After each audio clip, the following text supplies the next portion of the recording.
I just went grocery shopping, and before I went grocery shopping, I listened to my favorite channeler again, and surprise, no, it was funny because I didn't really listen. I just clicked in quickly and I heard a few sentences, and this is what always happened. So it was exactly the sentences that I needed this morning. They said that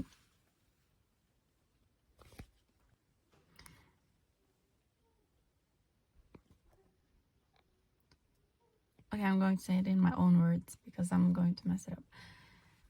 We are always practicing our identity or the state of our nervous system. So for example, now I went shopping and it's so hard to not stress about spending too much money, or like not spending, like just spending and just being happy and grateful. There's this anxiety in my chest. So why did I share that? Not because to let you know on my financial situation. No, that's not really it. I wish I could take this back now. But it goes very much hand in hand with what I was thinking about before going to bed. That if you really want something, it's not something that anyone sold you. It's something that you want. Like, it's a deep one. For example, a few years back, for my birthday, I decided to buy something that I never normally would be able to justify me buying. It was a sweater and a top. The thing was that the prices were so much higher than what's considered okay to spend on a top and a sweater. Especially for my mom. So in every family you have this limit. This is okay, this is normal, this is splurging. So I know that in my family that would have been splurging. So I just knew I want this and it feels right. A little bit scary, but it's my birthday. It's my birthday. So I did it. And those two items were my almost like a uniform. And the top, it was a cashmere under top, so almost like a second skin.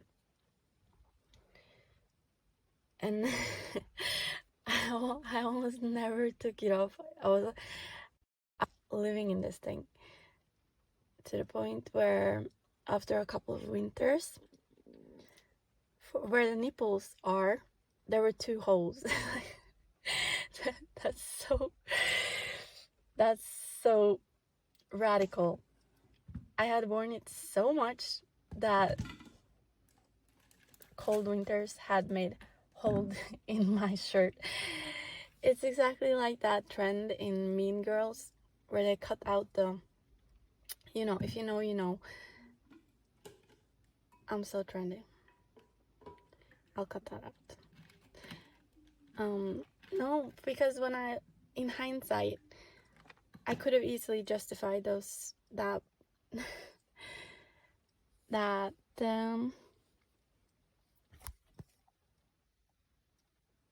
purchase. But right there and then, it was a jump. Something new that I hadn't done before. I hadn't tried it before. So I couldn't know that this will totally be worth it, or this will be leading you into bankruptcy. It didn't. Nothing happened. I barely noticed because you have what you have.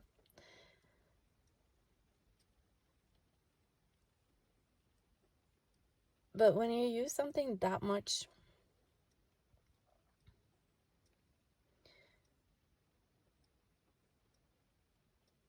you will always get further with quality than trying to save a couple of bucks. I don't think I'm alone. I think for many people, we have been conditioned to feel bad when we overspend. We're always looking for the cheapest. I'm speaking about a part of the population here, because I know you exist. Yeah. That is rehearsal. Every time we do that, we're telling ourselves, you're limited, you're in lack, and there's danger, and you're doing something wrong. And I caught myself now that, wow, I've been practicing so hard unconsciously, and I definitely do not want to stay there. This is my life. This is right now my life. So welcome to the club of going outside of your comfort zone for a better existence.